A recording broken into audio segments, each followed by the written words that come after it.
खबर आपको बता दें, हेमंत सरकार को बहुत बड़ा झटका लगने वाला है। चंपाई सोरेन 28 को देंगे कैबिनेट से इस्तीफा। ये बहुत बड़ी खबर सामने आ रही है। 29 अगस्त को हेमंत सरकार की कैबिनेट बैठक होने वाली है और ऐसे में अब बहुत बड़ा झटका जो है हेमंत सरकार को लगने जा रहा है। चंपाई सोरेन की नाराजगी लगातार सामने आ रही थी। कल उन्होंने गृह मंत्री के साथ भी मुलाकात की है।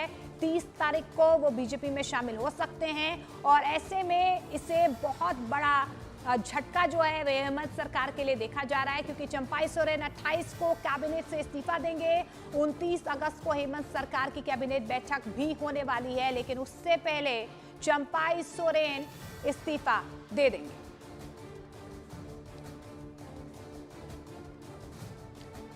और झारखंड के पूर्व मुख्यमंत्री चंपाई सोरेन ने सोमवार को केंद्रीय गृह मंत्री अमित शाह से मुलाकात की है और इसी के साथ ये साफ हो गया है कि चंपाई सोरेन बीजेपी में शामिल होंगे। मुलाकात के दौरान असम के मुख्यमंत्री और झारखंड में बीजेपी के सह प्रभारी हेमंत बिस्वा शर्मा भी यहां पर मौजूद रहे। शर्मा ने सोमवार को सोशल मीडिया एक्स पर चंपाई सोरेन के बीजेपी में शामिल होने की जानकारी दी।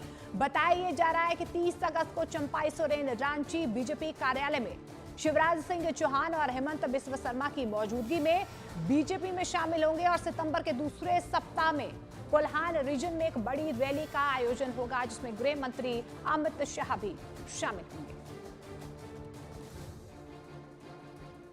और असम के मुख्यमंत्री हेमंत बिस्वा शर्मा ने सोशल मीडिया एक्स पर लिखा है कि झारखंड के पूर्व मुख्यमंत्री और हमारे देश के प्रतिष्ठित आदिवासी नेता चंपाई सोरेन ने माननीय केंद्रीय गृह मंत्री अमित शाह से मुलाकात की है।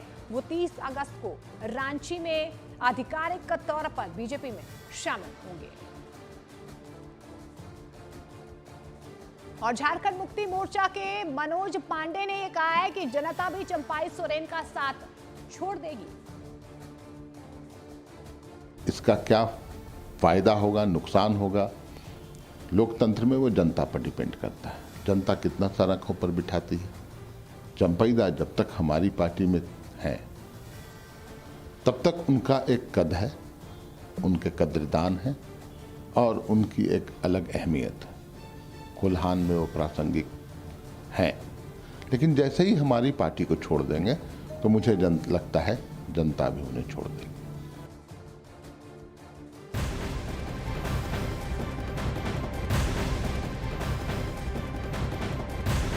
चलिए अब आपको समझाते हैं कि चंपाई सोरेन के कदम से हेमंत सरकार पर खतरा क्यों मंडरा रहा है। झारखंड विधानसभा में कुल 81 सीटें हैं, इसमें 7 खाली सीट है, इसलिए मौजूदा संख्या 74 की है और बहुमत का आंकड़ा 38 का होता है। अगर 6 एमएलए चंपाई के साथ गए तो हेमंत सोरेन के पास 19 विधायक बच जाएंगे। कांग्रेस के 17 और आरजेडी के 1, सीपीएम के 1 विधायक को लेकर हेमंत के पास कुल सीटें 38 होंगी, जो बहुमत का आंकड़ा है। और इसमें से एक और विधायक ने हेमंत का साथ छोड़ा तो हेमंत के लिए सरकार बचानी मुश्किल हो जाएगी।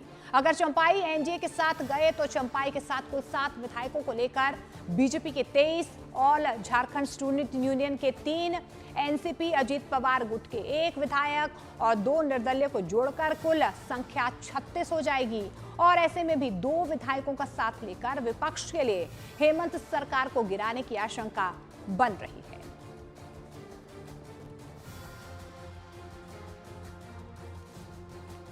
तो चंपाई सोरेन 30 अगस्त को बीजेपी का दामन थाम लेंगे, लेकिन ये सब एक दिन में नहीं हुआ है, बल्कि इसके लिए बाकायदा कई दिन का वक्त लगा और इसमें हेमंत बिस्वा शर्मा की अहम भूमिका रही है। जेएमएम से नाराज चंपाई सोरेन अलग दल बनाने के लिए भी इच्छुक थे। पिछली बार जब वो दिल्ली यात्रा आए थे तो उन्होंने इस बात के संकेत भी दिए थे, लेकिन बीजेपी शीर्ष नेतृत्व का यह मानना था कि चंपाई पार्टी ज्वाइन करे ताकि आदिवासी वोटों को झारखंड विधानसभा चुनाव में वो अपनी तरफ डाइवर्ट करने में कामयाब हो जाएं। असम के सीएम हेमंत बिस्वा शर्मा को इस मिशन का जिम्मा सौंपा गया। शीर्ष नेतृत्व के निर्देश पर हेमंत बिस्वा शर्मा को गुवाहाटी से 2 दिन के लिए रांची वो गए और हेमंत बिस्वा शर्मा इन दिनों आपको बता दें, इस बीच पिछले 2 दिनों में कई दौर की उनकी बातचीत भी हुई है और इस बातचीत के बाद चंपाई सोमवार को दिल्ली आए, जहां पर असम के सीएम पहले से ही मौजूद थे। सोमवार रात को केंद्रीय गृह मंत्री अमित शाह से चंपाई सोरेन की मुलाकात हुई है और उसके बाद जो है वो बीजेपी में शामिल होने की उनकी जो आधिकारिक घोषणा है वो कर दी गई। सूत्रों के मुताबिक चंपाई सोरेन को आश्वस्त किया गया है कि झारखंड कोल्हान रीजन की करीब आधा दर्जन सीटों में उनकी पसंद के आदिवासी चेहरों को टिकट दिया जाएगा और प्रदेश में बीजेपी चुनाव प्रचार अभियान का वो प्रमुख चेहरा होंगे। पार्टी सूत्रों के मुताबिक आदिवासी इलाकों में मुसलमानों की बढ़ती आबादी और आदिवासियों का हक, इन दो प्रमुख मुद्दों के साथ बीजेपी झारखंड विधानसभा चुनाव में उतरना चाहती है और इसे पूरा करने के लिए चंपाई सोरेन सबसे उपयुक्त चेहरा है।